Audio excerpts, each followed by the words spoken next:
Hello friends, कैसे हैं आप सभी का बहुत बहुत स्वागत है। और फ्रेंड्स, जैसा कि आप देख रहे हैं, आज का जो वीडियो है वो है आपका भाषा से, और इसमें जो शॉर्ट क्वेश्चंस होते हैं, लघु प्रश्न, जो उन्हीं को लिया है।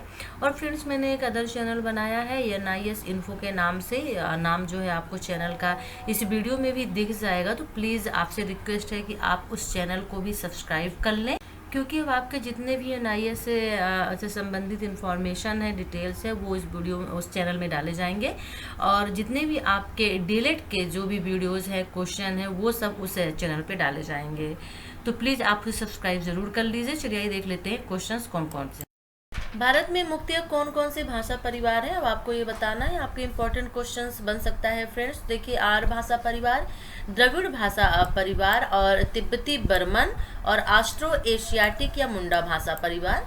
तो आप मेन याद कर लीजिए, आर्य भाषा परिवार, द्रविड़ भाषा परिवार, तिब्बती बर्मन और मुंडा भाषा परिवार, यदि ऑस्ट्रो एशियाटिक नहीं याद होता तो। नेक्स्ट क्वेश्चन देख लेते हैं कि हिंदी व अंग्रेजी के वाक्य विन्यास में प्रमुख अंतर क्या है, अब आपको बताना है।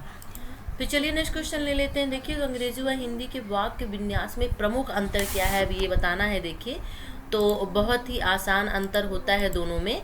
देखिए, क्या होता है कि अंग्रेजी व हिंदी वाक्यों में सबसे समान अंतर यह है कि हिंदी में क्रिया का यानी वर्ब का स्थान वाक्य के अंत में आता है। हम लोग हिंदी में क्या करते हैं, जो क्रिया होती है, वर्ब होती है, वो कहाँ लगाते हैं, और सबसे अंत में। और अंग्रेजी में क्या होता है, बीच में आता है, यानी पहले सब्जेक्ट होता है, फिर प्लस वर्ब यानी क्रिया होती है। बस यही मेन और प्रमुख अंतर होता है हिंदी और अंग्रेजी के वाक्य विन्यास में। मध्यकाल के किसी कवि की कौन सी रचना को आप कक्षा 5 में पढ़ाना चाहेंगे, अब ये क्वेश्चन आपके सामने है कि यदि मध्यकाल के जो कवि हैं उनकी कौन सी रचना आप पढ़ाएंगे। यदि आप 5th क्लास को पढ़ाते हैं तो देखिए, तुलसी कृत जो रामचरितमानस है, तुलसीदास के द्वारा लिखी हुई, वो आप पढ़ाना पसंद करेंगे। इसका ये आंसर है। किसी भाषा साचा मानने व घोषित करने के मापदंड क्या है, अब आपको बताने हैं। तो देखिए, उस भाषा का 1500 से 2000 वर्ष पुराना लिखित इतिहास ग्रंथ हो, सबसे पहले भी आ जाएगा कि दूसरा प्राचीन साहित्य ग्रंथ हो जिसे कि उस भाषा को बोलने वाले एक बहुमूल्य विरासत मानते हो, यानी जैसे 1500-2000 वर्ष पुराना होगा तो बहुमूल्य विरासत ही तो हो जाएगी, कि लंबे समय से चला आ रहा है, तो ये होना चाहिए। और तीसरा है कि उस भाषा की साहित्य परंपरा मौलिक हो, ना कि किसी अन्य भाषिक समुदाय से उधार ली गई हो, यानी जो साहित्य है उसकी जो भाषा है वो खुद की हो, ना कि किसी अन्य समुदाय के किसी और के द्वारा ली गई हो। ठीक है ना। तो ये है आपका कि किसी भी भाषा को शास्त्रीय भाषा मानने या घोषित करने के मापदंड क्या हैं, ये आपका वेरी इंपॉर्टेंट क्वेश्चंस बनता है फ्रेंड्स। हो सकता है कि क्वेश्चंस आपके एग्जाम में आए भी, तो इसे आप अच्छे से दिमाग में बिठा लीजिएगा। या शास्त्रीय भाषा किसे कहते हैं, तो आप जो इसमें मापदंड है उसको भी आप लिख सकते हैं कि एक ऐसा ग्रंथ है, एक ऐसा प्राचीन साहित्य जो कि 1500 से 2000 वर्ष पुराना है, और जिसकी भाषा को बोलने वाले एक बहुमूल्य विरासत मानते हैं, और जो उसकी भाषा है वो मौलिक हो, ना कि किसी अन्य समुदाय से उधार ली गई हो, इसे ही शास्त्रीय भाषा कहते हैं। ठीक है। आपके स्कूल में बच्चे कौन कौन सी भाषाएं बोलते हैं जो कि उनके घरेलू परिवेश में भी बोली जाती है, अब आपको बताना है। तो देखिए, यहाँ पे तो भोजपुरी और मैथिली जो लैंग्वेज है वो लिखी हुई है। अब आप अपने यहाँ का अगर बताएंगे तो जैसे यूपी का है तो भोजपुरी चल रहा है, बिहार का है तो मैथिली, यूपी बिहार।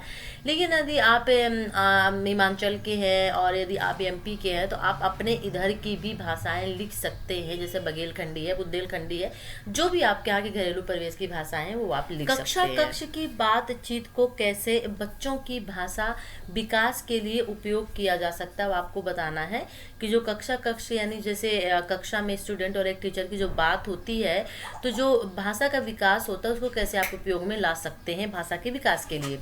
देखिए, बातचीत के दौरान सुनना और बोलना दोनों प्रक्रियाएं साथ साथ चलती हैं। हम सुनते हैं, इसे टीचर बोलते हैं और स्टूडेंट सुनते हैं।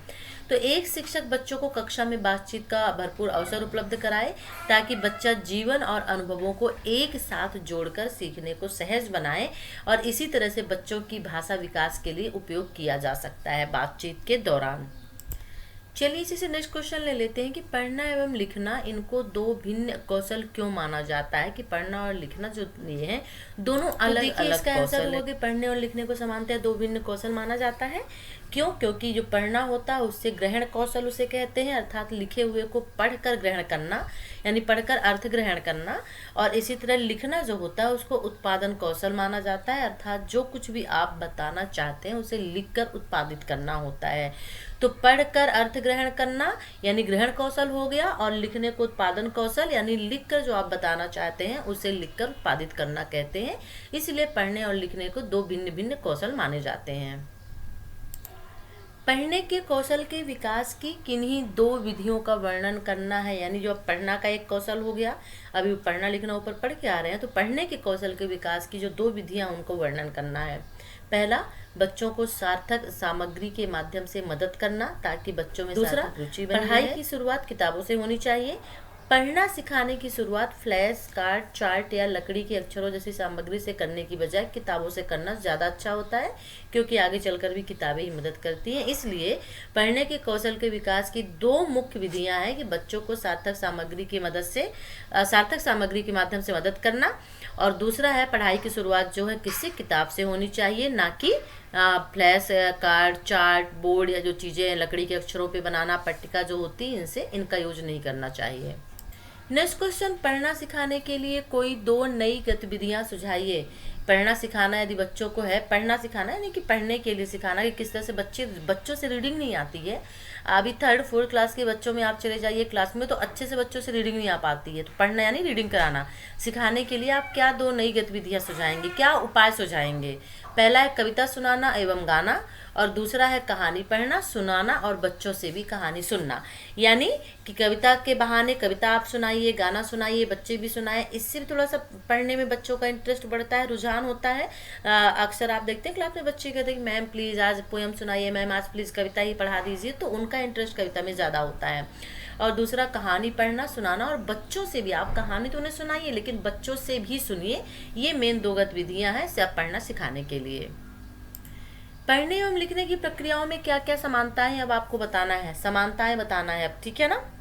देखिए, दोनों प्रक्रियाओं में अनेक समानताएं हैं, धरती आसमान का अंतर भी होता है, और जब अंतर होता है तो उसमें समानताएं भी यानी एक जैसी बातें भी होती हैं, जैसे जो इन्हें एक दूसरे के पूरक बनाती हैं। दोनों कार्य उद्देश्यपूर्ण होते हैं, पढ़ना जो होता है वो भी जरूरी होता है, और लिखना भी जो होता है उसके भी उद्देश्य होते हैं। तो जो दोनों कार्य हो गए उद्देश्यपूर्ण हुए।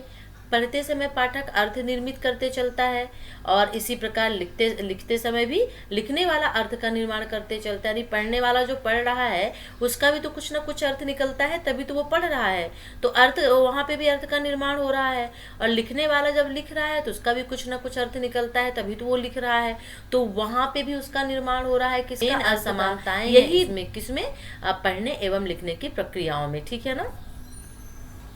तो एक दोनों के कार्य उद्देश्यपूर्ण होते हैं और दोनों से अर्थ निर्मित होता है। आप इतना भी अगर याद कर लेंगे और एक्सप्लेन कर देंगे तो आराम से मार्क्स आपको मिल जाएंगे। देखिए, अभी जैसे मैं बोलती हूँ कि आप इतना लिख लीजिए इतने मार्क्स मिल जाएंगे, तो बहुत सारे कमेंट्स हमारे पास आते हैं कि मैम क्या इतना हम लिख देंगे तो क्या हमें मार्क्स मिल जाएंगे। देखिए, जैसे मैं इस वक्त आपके पास लेके आई हूँ शॉर्ट क्वेश्चंस, अब ये शॉर्ट क्वेश्चंस में आ गए। अब ये शॉर्ट क्वेश्चन को अगर मान लीजिए इसको लॉन्ग में पूछ दिया, ये 3 मार्क्स के हैं, अब इसी को अगर 5 या 6 मार्क्स में 6 नंबर में पूछ दिया, तो फिर आपको थोड़ा सा डिस्क्राइब भी तो थोड़ा सा बढ़ाना भी तो होगा ना, क्योंकि 6 नंबर में सिर्फ आप 5 लाइनें तो नहीं लिख देंगे। आप 3 नंबर के प्रश्न में 5 लाइनें लिख देंगे, आपको आराम से मिल जाएंगे। लेकिन यदि 6 नंबर का 5 नंबर का प्रश्न है तो आप सिर्फ इतनी लाइन लिख के तो वहाँ पे फ्री नहीं हो जाएंगे। आपको इसे बढ़ाना होगा, आपको इसे अपने में लिखना होगा, अपने वर्ड में लिखना होगा। और आंसर बेस्ड वही होता है कि अगर आपको पता है हमें लिखना क्या है और अपने अर्थ में आप उसको लिखिए तो आपको बहुत अच्छे मार्क्स मिलते हैं। क्योंकि जनरली जो हम रट के जाते हैं, पढ़ के जाते हैं, तो वो चीज़ें वहाँ काम नहीं आती। लेकिन जो चीज़ें हम समझ के जाते हैं तो वहाँ पे हम 100% श्योर उसको लिख ही लेते हैं, चाहे किसी तरह से लिखें। ठीक है, तो पहले ये देखिए क्वेश्चन पूछ क्या रहा है, कितने नंबर का क्वेश्चन है, हमें कितना लिखना है, देन इसके बाद फिर आप लिखिए। ओके, चलिए नेक्स्ट क्वेश्चन देख लेते हैं। अब नेक्स्ट क्वेश्चन ले लेते हैं, जैसे कि भाषा सीखने में लिखना और सिखाना सबसे कठिन कौशल है, स्पष्ट करिए। जैसे भाषा सीखने में लिखना सिखाना सही है, हम लोग भी बच्चों को जब डिक्टेशन वर्ड बोलते हैं, बहुत मिस्टेक करते हो डिक्टेशन वर्ड ही क्यों, जब हम क्वेश्चन आंसर ही बोर्ड पे लिखवाते हैं, क्वेश्चन लिख दिया आंसर लिख दिया, और जब कॉपी चेक करते हैं तो बहुत मिस्टेक निकलते हैं। यही होता है लिखना सिखाना। तो इसमें आपको स्पष्ट करना है, ठीक है, सबसे कठिन है। तो देखिए भाषा सीखने में लिखना सिखाना सबसे कठिन लक्ष्यों में एक है। इसका एक कारण यह है कि लिखने में एक साथ अनेक प्रकार के कौशलों का उपयोग करने की आवश्यकता होती है। अब लिखने में कौन से कौशल की आवश्यकता होती है? देखिए लिखना जो होता है, जैसे अब हमने सिंपल आम वर्ड लिखा तो आम तो लिख दिया क्योंकि उसमें बड़ा की मात्रा है माँ है, लेकिन वहीं पे अगर हम कहें कि व्यवहारात्मक, परिवर्तनशील ऐसे वर्ड लिखिए तो उसमें मात्राएं भी होती हैं, व्याकरण भी उसमें आता है, शब्दार्थ को भी ध्यान में रखना पड़ता है, उसकी रचना को भी ध्यान में रखना पड़ता है। तो बहुत सारे कौशल एक साथ में आ जाते हैं और प्रॉब्लम होती है वहाँ पे लिखना। सब कौशलों में सबसे अधिक जो कठिन होता है वो होता है लिखना सीखना सिखाना। हस्तलिपि यानी लिखावट व व्यक्तित्व का संबंध स्पष्ट करना है आपको। नहीं कहते हैं लोग कि ये किसी व्यक्ति की राइटिंग अच्छी होती है तो बोलते हैं वाह कितनी अच्छी राइटिंग है तो व्यक्ति भी अच्छा होगा, या फिर राइटिंग अच्छी नहीं है तो व्यक्ति भी थोड़ा सा अच्छा नहीं होगा। तो देखिए इसका आंसर होगा कि हमारे समाज में एक मान्यता है कि बुरी लिखावट व्यक्ति में दोष लाती है, और स्वयं गांधी जी ने भी कहा था। अब क्या कहा था, अब देख लेते हैं गांधी जी ने क्या कहा था कि बुरी लिखावट अधूरी शिक्षा की निशानी है। ये बात सही है, लेकिन इसके व्यक्तित्व को जोड़कर देखना गलत है। उन्होंने ये बात जरूर कही थी, आप एग्जाम्पल गांधी जी का दे सकते हैं कि जो बुरी लिखावट है वो अधूरी शिक्षा की निशानी है, लेकिन जरूरी नहीं है कि जिसकी लिखावट बुरी है, जो अच्छा जिसकी राइटिंग अच्छी नहीं है, वो उसको व्यक्तित्व से आप जोड़ लें और व्यक्ति भी अच्छा नहीं है, ऐसा बिल्कुल नहीं है। नेक्स्ट क्वेश्चन, व्याकरण अनुवाद पद्धति क्या है? व्याकरण अनुवाद पद्धति, ये भी इंपॉर्टेंट क्वेश्चन बनता है। तो देखिए भाषा सिखाने का सबसे पुराना तरीका जो आज भी व्यापक रूप में उपयोग किया जाता है, व्याकरण जिससे बन जाता है उससे सब कुछ बन जाता है। बोलते हैं ना कि अगर इंग्लिश में ग्रामर बन जाती है तो वो बड़े अच्छे से इंग्लिश लिख सकता है, बोल सकता है। उसी तरह हिंदी में यदि व्याकरण जिससे बन जाता है तो वो बहुत अच्छे से हिंदी लिख सकता है और बोल भी सकता है। अब इसमें भाषा सिखाने का मुख्य उद्देश्य होता है लक्ष्य भाषा में इस स्तर की प्रवीणता हासिल करना। जो आपका लक्ष्य है कि हमें भाषा में क्या या कहाँ तक सीखना है, उसमें प्रवीणता हासिल करना, और लक्ष्य भाषा साहित्य सहजता से पढ़ा जा सके और लक्ष्य भाषा में लिखना भी आ जाए, यही होता है आपका व्याकरण अनुवाद पद्धति। नेक्स्ट क्वेश्चन, पाठ्य योजना में पूर्व ज्ञान का महत्व स्पष्ट करना है अब आपको कि पाठ्य योजना में पूर्व ज्ञान का क्या महत्व है। तो देखिए पूर्व ज्ञान का मुद्दा इससे संबंधित है कि आप क्या पढ़ाने जा रहे हैं, इसके लिए कौन सी उपधारणाएं बच्चों को आनी चाहिए। यानी पूर्व ज्ञान क्या होता है, जैसे हम बच्चों को अगर आज हमने बताया कि कल हम अब आपको बताएंगे पर्यावरण के बारे में, इन्वायरमेंट के बारे में, और उसके बारे में आज हमने थोड़ा सा उनको बता दिया कि इन्वायरमेंट क्या होता है, कैसे होता है, ठीक है ना, क्या लाभ क्या हानियाँ हैं, क्या चीज़ें हैं। देन हम बोलेंगे कि आप लेसन पढ़िएगा घर में जाके, और फिर कल हम इसके बारे में पढ़ाएंगे। और जब हम कल आते हैं और वही मुद्दा हम फिर उठाते हैं, वही लेसन हम फिर जब उनको पढ़ाते हैं, तो ये उनका कहलाता है पूर्व ज्ञान। यानी हमने उनको कल बताया था और उनको इसके बारे में नॉलेज है।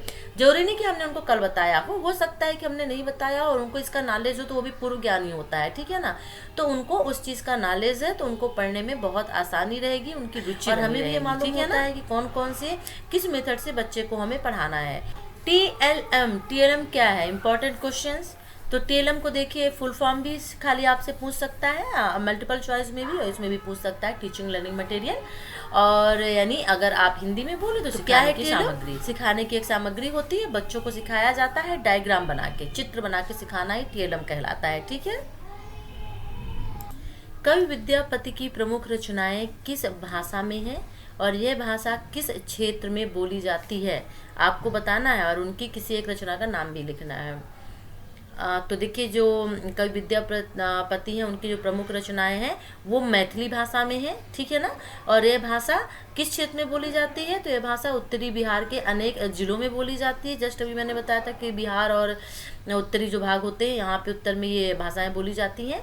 अब जैसे उसकी उनकी एक उत्तरी जो क्षेत्र है वो कौन कौन से हैं, तो दरभंगा हो गया, मधुबनी हो गया और सहरसा हो गया, और यहाँ पे ये भाषाएं क्षेत्रीय भागों में बोली जाती हैं। अब इनकी रचना का नाम बताना है, तो जैसे पुरुष परीक्षा, जिनमें नैतिक शिक्षण पर बल दिया गया है, तो प्रसिद्ध उनकी कृति थी एक पुरुष परीक्षा, नाम लिख दीजिए। और जरूरी नहीं कितना सारा क्वेश्चन पूछे, ऐसा भी पूछ सकता है कि विद्यापति, जो कवि विद्यापति हैं, वह उनकी भाषा किस क्षेत्र में बोली जाती है, कोई एक रचना का नाम लिखिए। तो उनकी भाषा उत्तरी बिहार के नए क्षेत्रों में बोली जाती है और उनकी एक रचना पुरुष परीक्षा है। प्राथमिक कक्षाओं में किन्हीं 4 प्रकार के साहित्य के नाम अब आपको लिखने हैं प्राथमिक कक्षाओं के लिए। तो देखिए, प्राथमिक कक्षाओं के 4 प्रकार के जो साहित्य हैं वो है कविता, कहानी, नाटक और एकांकी। ठीक है। कविता के 5 गुण का उल्लेख करना है, यानी कविता के कोई 5 गुण लिखिए। पहला गुण, भाव स्पष्ट हो, अभिव्यक्ति तार्किक हो। दूसरा, भाषा और शब्द चयन में स्वतंत्रता होनी चाहिए। तीसरा, अनुभूत की सच्चाई होनी चाहिए और यथार्थवादी होना चाहिए। और चौथा जो है वो है सिद्धांत, मतवाद, संप्रदाय आदि से ग्रसित नहीं होना चाहिए। और 5वां, परंपरावादी हो या नवाचारी हो। ये है कविता के 5 गुण, इंपॉर्टेंट हो सकता है। नेक्स्ट क्वेश्चन ले लेते हैं, पढ़ना किसे कहते हैं। तो प्रारंभिक साक्षरता के साहित्य में पढ़ना एक रचनात्मक प्रक्रिया मानी गई है। इस सोच का मानना है कि पढ़ने की प्रक्रिया में पाठक द्वारा लिखित शब्दों का सक्रिय आदान प्रदान करके अर्थ का निर्माण किया जाता है और बच्चे अर्थ व समझ बनाने के लिए अपने अनुभवों व पूर्ण ज्ञान का उपयोग करते हैं और इसे ही पढ़ना कहते हैं। स्कूल की कुछ बुनियादी सामग्री से आप क्या समझते हैं, अब आपको ये बताना है। देखिए, तो स्कूल की जो बुनियादी सामग्री वही होती है जो मेन आपकी क्लास की कक्षा की बुनियादी सामग्री होती है, तो दोनों को डाइवर्ट मत करिएगा। अगर 2 में से कोई भी क्वेश्चन आए तो आप आराम से लिख सकते हैं।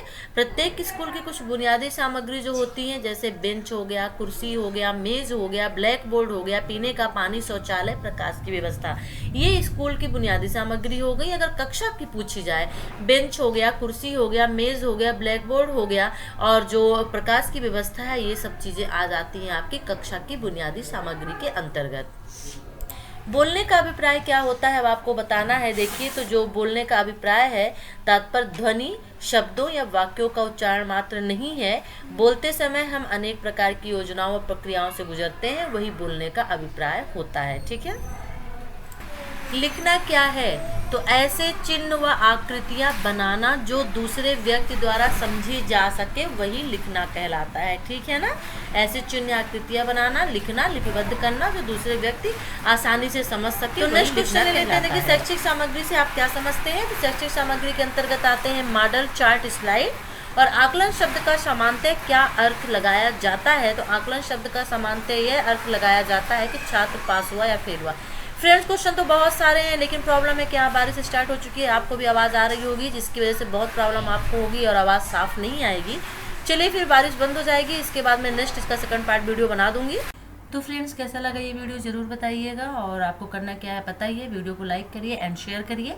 चैनल को सब्सक्राइब नहीं किया है तो प्लीज़ सबसे पहले इसको आप सब्सक्राइब कर लीजिए। एंड मेरा जो नेक्स्ट एक दूसरा चैनल है NIS इन्फो, प्लीज़ उसको भी आप ज़रूर सब्सक्राइब कर लीजिएगा। उस चैनल का जो लिंक है मैं वो डिस्क्रिप्शन बॉक्स पे दे दूँगी, तो वहाँ से भी जाके आप उसको ज्वाइन करके सब्सक्राइब कर सकते हैं। चलिए, फिर नेक्स्ट वीडियो के साथ फिर मिलते हैं। तब तक के लिए take care, bye, good night.